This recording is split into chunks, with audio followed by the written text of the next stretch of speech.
반갑습니다. 오늘은 이제 2단원으로 들어가게 됩니다. 그러고 보니 이제 이렇게 수업을 하게 될 시간도 얼마 남지 않았네요. 특별한 일이 없으면 뭐 다음 주인가요? 그 다음 주인가요? 하여튼간 1주나 길게는 2주 안에 얼굴을 볼 수 있겠죠. 뭐 학교에 와서도 제대로 된 수업이 될지는 모르겠지만 일단은 뭐 얼굴을 보고 수업을 할 수 있을 겁니다. 자, 오늘은 2단원. 저번 시간까지 했었던 정수와 유리수의 덧셈과 뺄셈. 아마 굉장히 힘들어 했었던 분들이 있었을 겁니다. 다른 방법이 없습니다. 연습, 그리고 또 연습. 잘 될 때까지 하셔야 됩니다. 자, 지금 하게 될 내용은 그거보다는 조금 쉬운 내용입니다. 일단 2단원 제일 처음 내용이 뭐냐 하면 교과서를 보시면은요, 문자의 사용, 즉 우리가 지금까지 수학이라고 하면 뭐가 숫자들의 단순 숫자들이 주를 이루었다라고 보시면 되는데요. 이제 여러분들이 배울 수학은 숫자보다 문자가 더 많이 나오는 수학이 될 겁니다. 그러면 이 문자라고 하는 거 어렵지 않습니다. 우리가 초등학교 때 문자 대신 쓰던 도형들이 있었죠. 뭐 네모, 세모. 예를 들어보면은요, 이게 교과서 64쪽에 나오는 뭐 초등학교 때 배웠었던 준비 문제 같은 거죠. 500원짜리 주기의 동그라미 개와 700원짜리 연필, 이걸 다이아몬드 개의 가격. 그러면 이거 어떻게 했었나요? 500원짜리 주기의 동그라미 개라고 하면은 500원짜리가 동그라미 개만큼, 동그라미 개만큼 있다라는 거고요. 그 다음 700원짜리 연필이 다이아몬드 개만큼 있다라는 거잖아요. 그리고 결국 지우개와 연필의 가격의 합을 얘기하는 거니까 더 하면 되는 거죠. 즉 이런 동그라미와 이런 다이아몬드, 이게 이제 중학교로 오면 뭐로 바뀐다? 그냥 문자로 바뀐다라는 겁니다. 이런 도형들이 그냥 문자로 사용된다라는 거죠. 자, 그러면 한번 해봅시다. 자, 요즘 마스크 약국 가면 팔고 있죠. 한 번도 본인이 직접 가서 사본 사람 있나요? 뭐 사봤으면 알겠지만 개당 1,500원에 약국에서 팔고 있습니다. 자, 그러면 그런 마스크를 한 개를 사면 얼마? 1,500원이죠. 두 개를 사면은요, 3,000원이죠. 그러면 10개를 사면 얼마입니까? 15,000원이죠. 자, 지금 어떻게 계산하고 있는지 감이 오나요? 15개를 사면 그럼 얼마입니까? 15,000원에다가 얼마? 15를 곱하면 되는 거죠. 그럼 15 곱하기 15가 225니까 225,000원이 되겠죠. 뭐 지금 곱하기를 이용해서 이렇게 계산을 하고 있었던 거 기억나시죠? 자, 그러면 네모개를 산다라면 마스크 가격의 총 금액은 얼마가 되는 건가요? 이렇게 되는 거죠. 즉 이제 이런 네모가 뭘로 바뀔 거다? 그냥 우리가 아는 알파벳으로 아니면 또 다른 문자들로 바뀌는 거다 라고 생각을 하시면 됩니다. 자, 그럼 마찬가지 문제인데 64쪽에 1번에 2번입니다. 네모의 21배와 삼각형의 3배의 합을 구하여라. 이건 합을 구하는 게 아니고 따로따로 구하는 건가요? 좀 굳이 더하기를 쓸 필요 없겠죠? 모르겠습니다. 합을 구해야 되는 건지 아니면 따로따로 구하라고 하는 건지 따로따로 구하라고 하는 것 같은 느낌이 들기는 하네요. 자, 그러면 어쨌든 2번 네모의 21배. 그러면 네모에다가 얼마를 곱한다? 21배니까 곱하기 21이 되는 거죠. 그 다음 삼각형의 3배. 그거의 합. 이렇게 하면 된다는 거죠.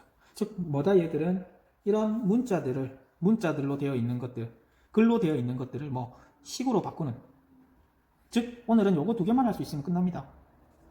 식으로 바꿀 수 있으면 된다. 어떤 수 K의 2배보다 3만큼 큰 수. 그러면 K라고 하는 녀석의 뭐 2배, 그럼 K의 2배가 되는 거죠. K의 2배보다 3만큼 더 커야 된다. 그럼 이 녀석에다가 3만큼 더 크게 만들어주면 된다. 즉 이 숫자를 이렇게 표현할 수 있다는 거죠. 못하네요. 셋자입니다. 가로와 세로의 길이가 각각 AB인 직사각형의 넓이. 직사각형의 넓이는 어떻게 구하나요? 가로와 세로를 곱해서 구하는 거죠. 그럼 결국 어떻게 표현할 수 있다? A 곱하기 B라고 표현할 수 있다는 거죠. 직사각형의 넓이를. 물론 단위 기호는 넓이기 때문에 제곱 센티미터가 될 거고요. 자, 그러면 이렇게 반으로 갈랐을 때 위에 있는 1, 2번과 밑에 있는 3, 4번의 차이점이 뭔가요? 위에 있는 1, 2번은 동그라미, 다이아몬드, 뭐 네모, 세모 이런 녀석을 사용했다라면 밑에는 K, A, B라고 하는 이런 문자들을 사용했다라는 거죠. 그 차이밖에 없습니다. 즉 이런 도형들을 이제 무엇으로 우리가 알고 있는 문자들로 바꾸어서 즉 요 녀석 대신에 네모, 세모, 동그라미 이렇게 쓸 수 있는 거잖아요. 그럼 이런 도형들을 안 쓰고 이제 문자를 쓰겠다라는 거죠. 자, 그러면 지금 교과서 65쪽에 문제 1번 한번 지금 일시정지하고 한번 풀어보십시오. 풀어보셨나요? 그러면 같이 한번 풀어봅시다. 전체 학생 수가 300명이고 여학생 수가 A일 때 남학생의 수. 그러면 남학생의 수를 구하려고 하는 게 목적. 그러면 전체 300명 중에서 여자를 빼고 나면 남아있는 게 뭐다? 남자다. 이게 남학생의 수가 되는 거죠. 문자 A를 이용해서 이렇게 식을 썼다라는 겁니다. 자, 20장의 값이 K1이다. 그럼 20개를 샀을 때 내가 K1을 주고 샀다라는 거죠. 그러면 한 장의 값은 얼마인가? 생각을 해봅시다. 20장에 제가 10,000원을 주고 샀다라고 생각을 해봅시다. 그럼 한 장의 가격은 얼마인가요? 어떻게 구할 수 있죠? 20을 나누면 되는 거죠. 또 마찬가지. 그러면 K1에다가 얼마? 20을 나누게 된다면 한 장의 값을 구할 수 있을 겁니다. 자, 그 다음 밑변의 길이가 A, 높이가 B, 삼각형의 넓이. 혹시 삼각형의 넓이 구하는 거 까먹었나요? 어떻게 구하죠? 밑변 곱하기 높이 나누기 2 이렇게 구하죠. 그럼 밑변이 얼마? A라면서요. 높이는 B라면서요. 그러면 밑변 곱하기 높이 나누기 2 이 녀석이 삼각형의 넓이가 되는 거죠. 뭐 이 나누기를 곱하기로 표현을 해서 뭐 20분의 1K 뭐 이렇게 뭐 뒤에 가면 또 나오긴 하겠지만 뭐 이렇게 적어도 상관은 없습니다. 자, 그러면 이제 한 장을 넘어가 봅시다. 이제 뭐가 나오느냐? 곱셈교와 나눗셈교를 생략할 거다. 생략이 뭔지 아시죠? 생략이 뭔가요?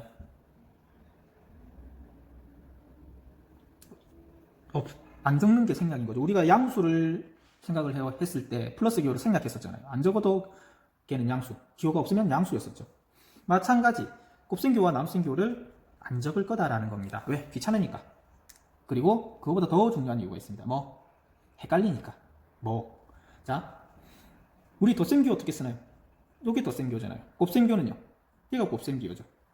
자, 이렇게 정확하게 적는다라면 덧셈과 곱셈을 구별할 수 있습니다. 하지만 만약 덧셈을 내가 조금 기울인 상태로 적었다. 자, 얘를 뭐라고 해석을 해야 되는 건가요? 덧셈인가요? 곱셈인가요? 알 수 없더라는 거죠. 즉 이런 혼동을 줄이기 위해서 뭐 이 곱셈교를 생략하겠다. 그러면 나눗셈교는요? 나눗셈교는 왜 생략을 하는 건가요? 나눗셈교는 얘도 마찬가지. 이렇게 정확하게 적어준다라면 괜찮지만 어떻게? 빨리 적는다고 뭐 이렇게 적었다고 쳐봅시다. 그러면 이게 그나마 좀 떨어져 있으면 확인이 되는데 조금 더 길게 이렇게 되게 된다라면 얘가 이제 덧셈으로 적은 건지 나눗셈으로 적은 건지 아니면 곱셈으로 적은 건지 얘도 헷갈릴 수 있다라는 거죠. 그래서 뭐 얘도 안 적겠다. 얘도 안 적고 얘도 안 적고 덧셈만, 즉 곱셈과 나눗셈은 생략할 수 있다라는 거죠. 자, 그러면 2 곱하기 3일 때 뭐 이런 것들은 그냥 바로 계산해서 6인데 문제는 2 곱하기 a라는 거죠. 즉 이런 곱셈은 뭐 이 곱셈교를 생략할 수 있다라는 겁니다. 그러면 어떻게 생략을 할 수 있느냐? 곱셈교를 무조건 그냥 안 적는다, 즉 생략이 가능한 건 아니고요. 규칙에 따라야지만 생략이 가능합니다. 그러면 어떤 규칙이 있느냐? 첫 번째, 이런 숫자와 문자가 곱해지고 있을 때는 무조건 숫자를 앞에다 씁니다. 숫자 먼저.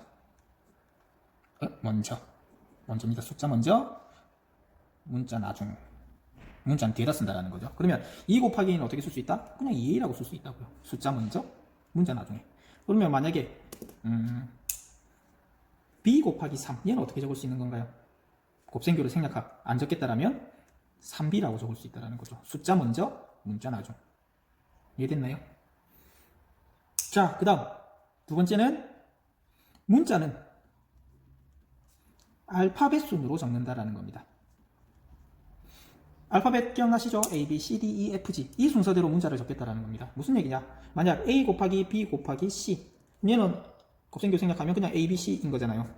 곱셈교 생략. 그럼 A 곱하기 B 곱하기 C는 A, B, C라고 적을 수 있다고요. 그러면 B 곱하기 A 곱하기 C는 어떻게 적어야 되나요? 원래라면 B, A, C인 거잖아요. 곱셈교 생략을 하게 된다면. 하지만 어떻게? 알파벳 순서로 적기 때문에 A, B, C라고 적어야 된다고요. A가 제일 먼저, 그 다음 B, 그 다음 C 순서로. 즉 이렇게 곱한 거랑 이렇게 곱한 거랑 같다라는 거죠. 적을 때 알파벳 순서대로 적으셔야 됩니다. 이해되죠? 그 다음 똑같은 문자가 여러 번 곱해질 때, 똑같은 문자가 여러 번 곱해질 때 뭘로 표현한다? 거듭 제곱으로 표현한다. 무슨 얘기냐? A 곱하기 A 곱하기 B 곱하기 C 곱하기 C라고 해봅시다. 이렇게 5개가 곱해져 있다고 하면 얘를 어떻게 적는다고요? A가 2번 곱해져 있으니까 A의 제곱, 그 다음에 B, 알파벳 순서대로 적어야 되죠. 그 다음 C도 2번, C의 제곱. 이런 식으로 적는다고요. 똑같은 문자가 여러 번 곱해지면은 A, B, C 이렇게 적는 게 아니라 어떻게? 똑같은 문자 2번이니까 A의 제곱, 똑같은 문자 2번이니까 C의 제곱, 이런 식으로 적는다고요. 아시겠죠? 최대한 간단하게 적는 겁니다. 그리고 마지막이 뭐냐 하면 1이 곱해질 때는, 이거는 앞에서도 했었는데 1이 곱해질 때는 뭐 1을 생략한다, 1도 생략한다라는 거죠. 얘는 무슨 얘기냐면 만약에 1 곱하기 A라고 해봅시다. 그러면 숫자와 문자가 곱해져 있을 때는 뭐 숫자를 먼저 적고 문자 나중에 적으니까 1A라고 적어야 되잖아요. 맞죠? 근데 이 곱하기 1은 의미가 있다 없다? 의미가 없다. 왜? 2에다가 1을 곱하면 얼마? 2. 100에다가 1을 곱하면 얼마? 100. 1억에다가 1을 곱하면 1억. 결국 곱하기 1은 의미가 없다라는 거죠. 그래서 생략해서 그냥 A라고 적겠다라는 겁니다. 이해되죠? 자, 그러면 예시를 같이 한번 풀어보고 여러분들은 밑에 문제 2번을 한번 풀어보도록 합시다. 일단 예시 먼저 같이 풀어봅시다. 자, A 곱하기입니다. 숫자와 문자가 곱해져 있을 때는 뭐부터 적는다? 숫자 먼저 적는다. 그래서 2A라고 적으면 된다는 거죠. 자, 두 번째, B하고 A하고 3이 곱해져 있습니다. 그러면 얘는 뭐 숫자 먼저, 그 다음 문자는 무슨 순서? 알파벳 순서. A 먼저, B 나중. 이렇게 적으면 된다는 거죠. 자, 그 다음 얘는 숫자 먼저, 마이너스 1이잖아요. 하나밖에 없으니까. 그 다음 A가 두 개 곱해져 있네요. A 제곱, 그 다음 B 하나. 이렇게 되어 있는데 1이 곱해질 때, 요 1이 지금 곱해져 있는 거잖아요. 그러면 뭐? 생략 가능하다. 그래서 뭐라고 적을 수 있다? 그냥 마이너스 A 제곱 B라고 적을 수 있다고요. 요 1 곱하기 1 의미 없으니까 안 적어도 된다는 거죠.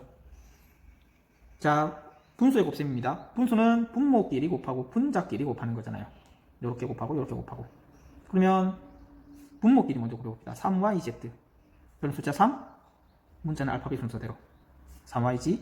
그 다음 분자는요 2 곱하기 1 얼마? 숫자 먼저 2, 그 다음 문자 x. 이렇게 적으면 된다는 거죠. 자, 그러면 문제 2번, 문제 3번, 문제 4번, 문제 5번 같이 풀어볼 건데요. 일단 문제 2번부터 먼저 풀어보십시오. 일시 정지하시고 풀어보십시오.